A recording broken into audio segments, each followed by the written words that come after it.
В новото ми видео в YouTube ви взимам с нас на почивка в Сандански, един град, който също много ми хареса.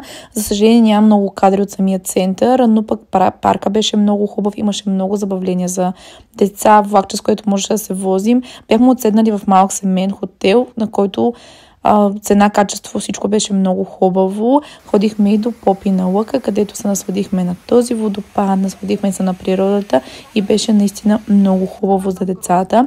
Ако ви е интересно какво преживяхме през тези 4 дена в Сандански, може да гледате видеото ми в YouTube каналът ми Евелина Влогс. Там разказвам малко повече, там видеята са малко по-дълги, може да ме подкрепите, ако ви харесва това, което качвам. Децата много се забавляваха в басейна на хотела, водата беше минерална, въздухът е изключително чист, но Сандански е известен точно с това, с чистия въздух, с жегите. Беше наистина много топло. Центърчето много ни хареса, имаше много забавления за деца, фонтани, чисто. Посетихме и зоокътът, който е в близост до града.